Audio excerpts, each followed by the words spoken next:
CSI கிறிஸ்துநாதர் ஆலயத்தினுடைய செயலாளர் பேசுகிறேன். 2000 ஆண்டுகளுக்கு முன்பு இயேசுவானவர் ராஜாவாக இந்த எருசலேம் நகரை சுற்றி குருத்தோலை ஏந்தி சுற்றி வந்த இதை நினைவுபடுத்துவதாக இன்று நாங்கள் இந்த குருத்தோலை ஞாயிறை கொண்டாடுகிறோம். லெந்து நாள்னு சொல்லி 40 நாள் நாங்கள் விரதம் இருந்து இன்னைக்கு இது குருத்தோலை ஞாயிறு. அடுத்த வாரம் எங்களுக்கு ஈஸ்டர் கொண்டாடுறோம். 40 நாள் நாங்கள் உபவாசம் இருந்து இன்னும் அடுத்த வாரம் ஈஸ்டர் கொண்டாட இருக்கிறோம். இந்த வாரம் குருத்தோலை ஞாயிறு. இது இயேசுபிரான் 2000 வருஷத்துக்கு முன்னாடி எருசலேம் நகருக்குள் ராஜாவாக வரும்போது இந்த சம்பிரதாயத்தை கடைபிடிச்சாங்க.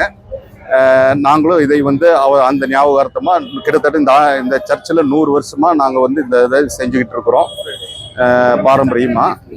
அடுத்த வாரம் எங்களுக்கு பர்மிஷன் கொடுத்த எலெக்ஷன் கமிஷன், எங்களுக்கு சப்போர்ட் பண்ண காவல்துறை அனைவருக்கும் எங்கள் நன்றிகளை தெரிவித்துக் கொள்கிறோம்.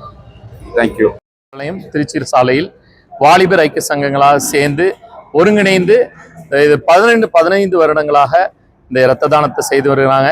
இது ஒரே நோக்கம் என்னன்னா, இன்னைக்கு குருத்தோலை ஞாயிறு, உலகத்துக்கு இயேசு ரட்சகர் பிறந்தார், அவர் ராஜா, இஸ் த கிங் அப்படிங்கிற சொல்றதுதான் இதோட அர்த்தத்துக்காக, அதை எல்லாத்துக்கும் உலகம் முழுக்க அறிவிக்கிறது ஒரே நோக்கத்துக்காக தான் இந்த குருத்தோலை ஞாயிறு எல்லா உலகம் முழுக்க ஏற்படுத்தி இருக்கிறது.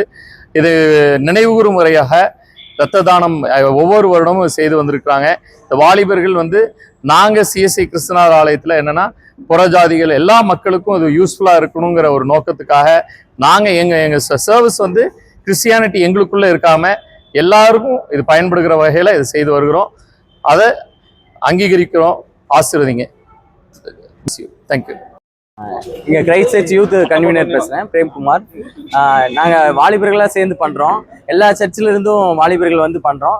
மேக்ஸிமம் ஒரு 100க்கு மேலே கொடுக்கணும் எங்கள் விருப்பம் இருக்குது. அதே போல் ஜிஹெச்சில் அடிக்கடி எங்களுக்கு ஆப்போசிட்டில் எப்பவுமே எமர்ஜென்சி கேட்பாங்க. அடிக்கடி நாங்கள் சர்ச்சிலேருந்து மொத்தமாக கொடுத்துட்ருக்கோம்.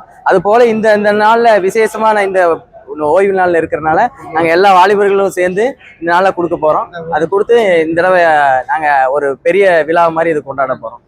கர்த்தர் நாம பரிசுப்படுவார். எங்களுக்கு வாய்ப்பு கொடுத்த ஆயர்மார்களுக்கும், கமிட்டி மெம்பர் அங்கிள் பரமானந்த அங்கிளுக்கும், கமிட்டி டிசிபிசி எல்லாத்துக்கும் நன்றி தெரிவிக்கிறோம். அதே போல் எங்கள் வாலிபர்களுக்கும், ஆண்கள் சங்கம், பெண்கள் சங்கம் எல்லாத்துக்கும் நன்றி செலுத்திக்கிறோம்.